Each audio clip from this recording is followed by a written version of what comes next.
Não faz muito tempo. Este vale era verde e os animais corriam livres pelos campos de grãos dourados. A princesa Argêntea governava esta terra pacificamente e as pessoas estavam seguras e felizes. Então, em um dia, um guerreiro montado em um dragão branco apareceu nos céus do castelo e quase da noite para o dia o reino caiu em ruínas. Agora restou apenas rumores e lendas de um fabuloso tesouro ainda enterrado em algum lugar no palácio da Princesa Prateada. Salve aventureira, salve aventureiro, bom dia. Eu sou o Kiral e hoje a nossa resenha vai ser sobre o módulo B3, Palace of the Silver Princess, ou Palácio da Princesa Prateada, um módulo de Tom Moldvay e da Jean Wells, um módulo lançado em 1981. Para quem não lembra, o In Search of the Unknown, que a gente já resenhou aqui, e The Keep on the Borderlands, os dois são os primeiros módulos dessa série B, a série básica, compatível com a caixa básica do Holmes. E depois a caixa magenta é lançada em 81. A The Keep on the Borderlands compõe essa caixa e o módulo verde, o B3, vai dar sequência ao que veio depois a ser a série clássica dos módulos B do Dungeons & Dragons. Então a gente tem até agora na resenha nossa aqui, a gente já falou do In Search of the Unknown, Keep on the Borderlands, e hoje é a resenha do módulo verde, o Palace of Silver Princess, dessa série clássica. Uma curiosidade é que esse módulo foi planejado originalmente com uma capa laranja, e ele era só da Jean Wells, tá vendo ali? Se a gente der um zoom ali, olha só. É só a Jean Wells que era a autora. Mas ele foi muito polêmico na época, ele chegou a ser disponível para comercialização. Mais de 5.000 cópias foram disponibilizadas, mas como ele não teve uma grande revisão, ele tinha muita polêmica na sua arte, no seu contexto. Ele foi rapidamente removido do mercado e foi revisado pelo Tom Moldvay, que revisou tudo e lançou então o que veio a ser o módulo verde, o módulo B3. Agora, olha lá, se você olhar, de autoria do Tom Moldvay e da Jean Wells. Então essa revisão de arte, de contexto, trouxe esse módulo verde, uma curiosidade.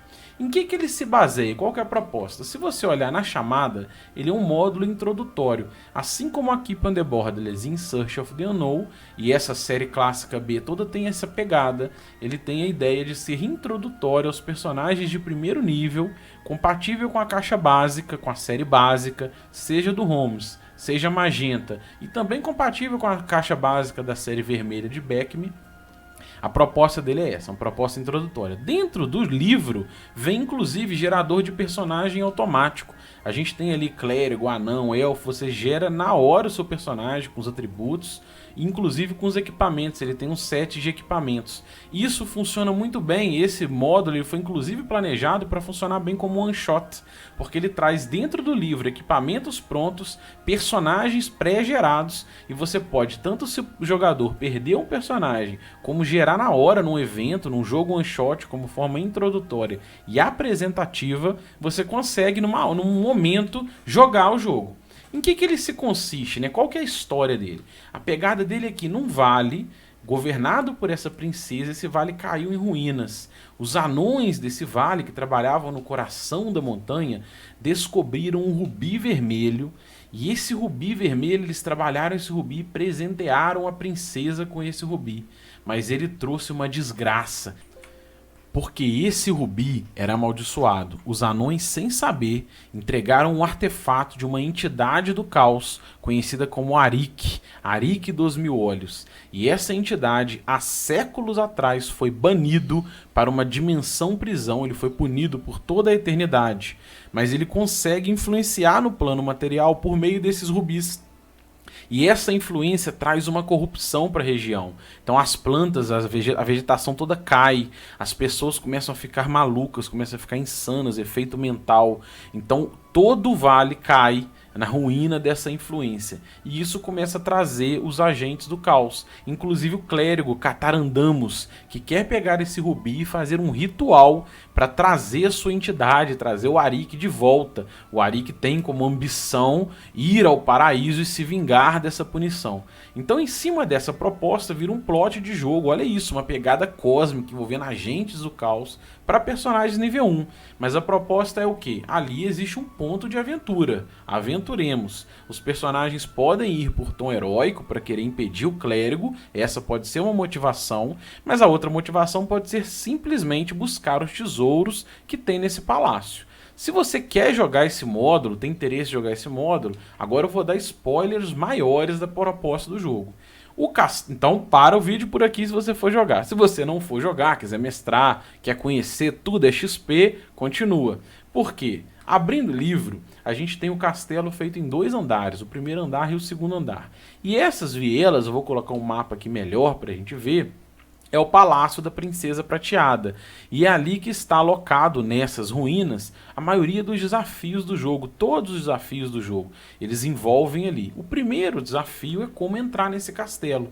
Então a entrada no castelo é parte do jogo. O que os jogadores vão fazer? Eles vão entrar pela porta principal e isso é a primeira abordagem.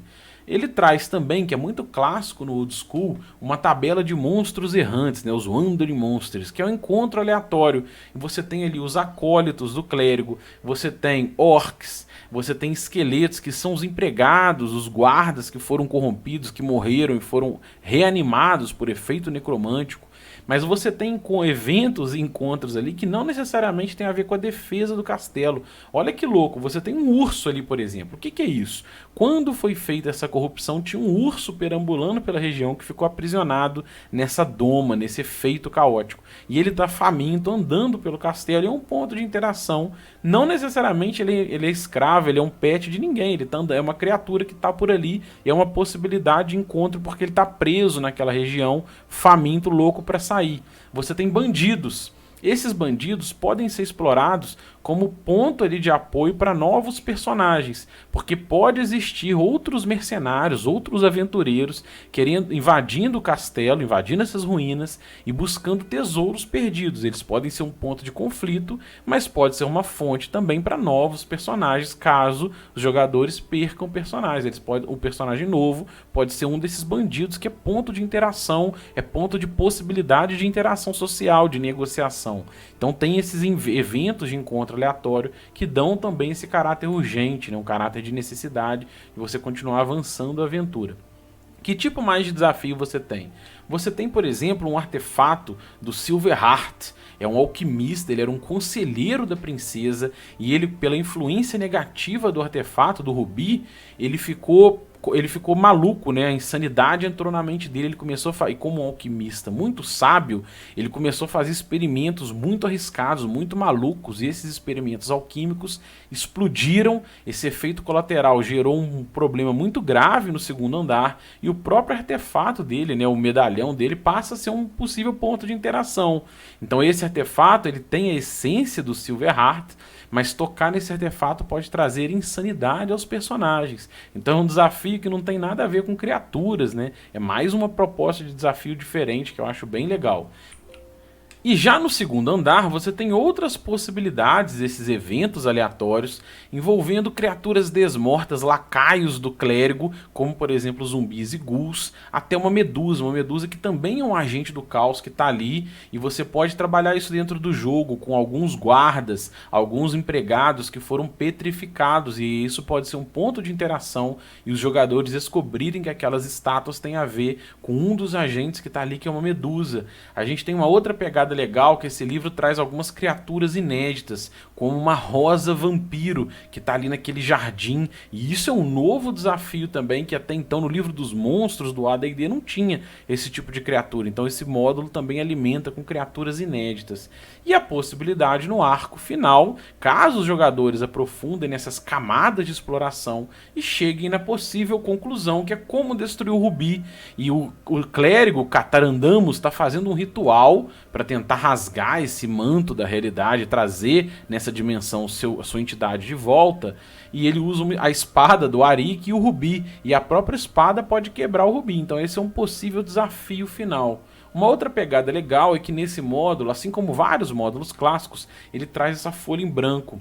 Essa folha quadriculada, que é tanto um espaço para o Dungeon Master ampliar o jogo se ele quiser fazer salões subterrâneos no castelo, no terceiro andar, torres, ele traz essa ideia, ou para você também dar aos jogadores uma folha quadriculada, caso você queira explorar a parte do desafio, que é muito comum no Old School, que é aprender a navegar nessas cavernas, né, nessas dungeons. Como navegar? Isso explora muito bem o teatro da mente e aprender a se localizar faz parte de um exercício mental, um desafio mental no jogo. E é isso. Essa foi a resenha do módulo B3, o Palace of the Silver Princess. E se você gostou desse tipo de resenha, gostou desse tipo de conteúdo, não deixe de dar o joinha, compartilhe esse vídeo, deixe nos comentários, você gostou, não gostou, já jogou esse tipo de jogo, já conhecia essa série. Vamos trocar. A ideia desse vídeo é trocar XP. Um abraço e até o próximo vídeo.